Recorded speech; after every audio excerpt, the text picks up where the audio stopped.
ಆಸ್ಪತ್ರೆಯಲ್ಲಿ ಚಿಕಿತ್ಸೆ ಪಡೆಯುತ್ತಿದ್ದ ರಾಷ್ಟ್ರೀಯ ಜನತಾ ದಳ ನಾಯಕ ಲಾಲು ಪ್ರಸಾದ್ ಯಾದವ್ ಅವರ ಆರೋಗ್ಯ ಸ್ಥಿತಿ ಹದಗೆಟ್ಟಿದ್ದು ಅವರನ್ನು ದೆಹಲಿಯ ಏಮ್ಸ್ಗೆ ಸ್ಥಳಾಂತರಿಸಲಾಗಿದೆ. ಕಳೆದ 2 ದಿನಗಳಿಂದ ಲಾಲು ಪ್ರಸಾದ್ ಅವರು ಉಸಿರಾಟದ ತೊಂದರೆ ಎದುರಿಸುತ್ತಿದ್ದಾರೆ. ಶುಕ್ರವಾರ ಅವರಿಗೆ ನ್ಯೂಮೋನಿಯಾ ಕಾಣಿಸಿಕೊಂಡಿತ್ತು. ಅವರ ವಯಸ್ಸನ್ನು ಪರಿಗಣಿಸಿ ಉತ್ತಮ ಚಿಕಿತ್ಸೆಗಾಗಿ ವೈದ್ಯರ ಸಲಹೆ ಮೇರೆಗೆ ನಾವು ಅವರನ್ನು ಏಮ್ಸ್ ದೆಹಲಿಗೆ ಸ್ಥಳಾಂತರಿಸಲು ನಿರ್ಧರಿಸಿದ್ದೇವೆ ಎಂದು ಏಮ್ಸ್ ನಿರ್ದೇಶಕ ಡಾಕ್ಟರ್ ಕಾಮೇಶ್ವರ್ ಪ್ರಸಾದ್ ಅವರು ತಿಳಿಸಿದ್ದಾರೆ. ಕರ್ನಾಟಕ ಮೇಕೆದಾಟು ಅಣೆಕಟ್ಟು ಯೋಜನೆಯ ವಿರುದ್ಧ ತಮಿಳುನಾಡಿನ ವಿಧಾನಸಭೆಯು ನಿರ್ಣಯ ಕೈಗೊಂಡಿರುವುದನ್ನು ಖಂಡಿಸಿ ಸರ್ಕಾರ ಸೇನಾಪಡೆ ಕಾರ್ಯಕರ್ತರು ಮಂಗಳವಾರ ಚಾಮರಾಜನಗರದಲ್ಲಿ ಪ್ರತಿಭಟನೆ ನಡೆಸಿದರು.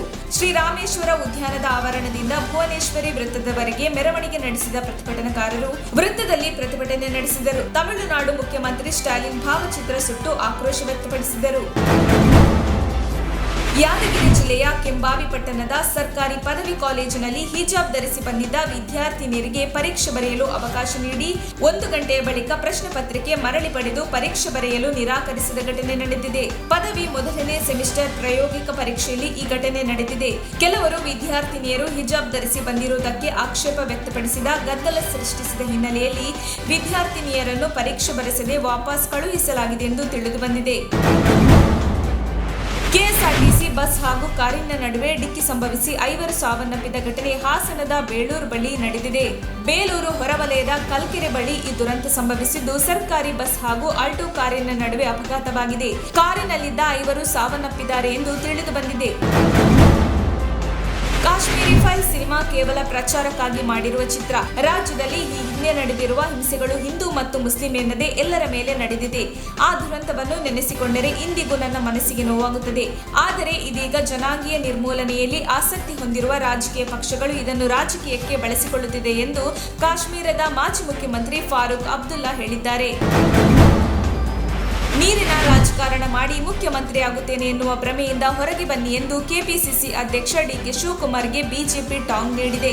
ಮೇಕೆದಾಟು ಯೋಜನೆ ವಿಚಾರವಾಗಿ ಮಂಗಳವಾರ ಬಿಜೆಪಿ ಸರಣಿ ಟ್ವೀಟ್ ಮಾಡಿದೆ. ಮೇಕೆದಾಟು ಯೋಜನೆಯನ್ನು ಜಾರಿಗೊಳಿಸಲು ಬಿಡುವುದಿಲ್ಲವೆಂದು ತಮಿಳುನಾಡು ಸರ್ಕಾರ ವಿಧಾನಸಭೆಯಲ್ಲಿ ನಿರ್ಣಯ ತೆಗೆದುಕೊಂಡಿದೆ. ತಮ್ಮದೇ ಮೈತ್ರಿ ಪಕ್ಷದ ಸರ್ಕಾರ ತೆಗೆದುಕೊಂಡಿರುವ ನಿರ್ಧಾರದ ಬಗ್ಗೆ ಕೆಪಿಸಿಸಿ ಅಧ್ಯಕ್ಷ ಡಿಕೆಶಿ ಏಕೆ ಮೌನವಾಗಿದ್ದಾರೆ? ತಮಿಳುನಾಡಿಗೆ ಪಾದಯಾತ್ರೆ ಮಾಡುವುದೆಂದು ಎಂದು ಪ್ರಶ್ನಿಸಿದ್ದಾರೆ. ದಿನವೂ ಕಾಕಿ ಬಟ್ಟೆ ಧರಿಸಿಕೊಂಡು ಕರ್ತವ್ಯ ನಿರ್ವಹಿಸುತ್ತಿದ್ದ ಪೊಲೀಸರು ಇಂದು ಕರ್ತವ್ಯದ ಜೊತೆಗೆ ಹೋಳಿ ಹಬ್ಬ ಆಚರಿಸಿದ್ದು ರಂಗಪಂಚಮಿ ಹಬ್ಬವನ್ನು ಸಂಭ್ರಮಿಸಿದರು. ಹುಬ್ಬಳ್ಳಿಯ ಚೆನ್ನಮ್ಮ ವೃತ್ತದಲ್ಲಿಂದು ಮಹಿಳಾ ಪೊಲೀಸ್ ಸಿಬ್ಬಂದಿ ಕರ್ತವ್ಯದ ಜೊತೆಗೆ ಬಣ್ಣ ಹಚ್ಚಿಕೊಂಡು ಸಾಮೂಹಿಕವಾಗಿ ಸೆಲ್ಫಿ ಕ್ಲಿಕ್ಕಿಸಿಕೊಂಡು ಸಂಭ್ರಮಿಸಿದರು. ಅಲ್ಲದೆ ಸಾರ್ವಜನಿಕರೊಂದಿಗೆ ಕೂಡ ಸೌಜನ್ಯತೆಯಿಂದ ಬಣ್ಣದ ಹಬ್ಬವನ್ನು ಆಚರಿಸಿದ್ದಾರೆ.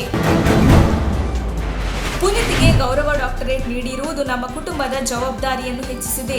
ಅಶ್ವಿನಿ ಮಾರ್ಗದರ್ಶನದಲ್ಲಿ ನಾವೆಲ್ಲರೂ ಸಾಮಾಜಿಕ ಸೇವೆ ಮುಂದುವರಿಸುತ್ತೇವೆ ಎಂದು ನಟ ರಾಘವೇಂದ್ರ ರಾಜ್ಕುಮಾರ್ ಹೇಳಿದರು. ಮೈಸೂರು ವಿವಿ ಘಟಿಕೋತ್ಸವದಲ್ಲಿ ಮಾತನಾಡಿದ ಅವರು, ಜೀವನ ಒಂದು ಚಕ್ರವಿದ್ದಂತೆ. ನಮ್ಮ ತಂದೆಗೂ ಇದೇ ವಿವಿಯಲ್ಲಿ ಗೌರವ ಡಾಕ್ಟರೇಟ್ ಕೊಟ್ಟಿದ್ದರು. ಇನ್ನು ನನ್ನ ತಮ್ಮನಿಗೂ ಇದೇ ವಿವಿಯಲ್ಲಿ ಗೌರವ ಡಾಕ್ಟರೇಟ್ ಸಿಕ್ಕಿದೆ ಎಂದು ಹೇಳಿದರು.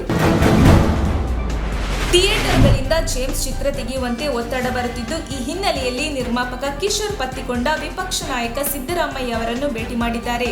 ಡಾಕ್ಟರ್ ಪುನೀತ್ ರಾಜ್ಕುಮಾರ್ ಅವರ ಕೊನೆಯ ಸಿನಿಮಾ ರಾಜ್ಯಾದ್ಯಂತ ಯಶಸ್ವಿ ಪ್ರದರ್ಶನ ಕಾಣುತ್ತಿದೆ.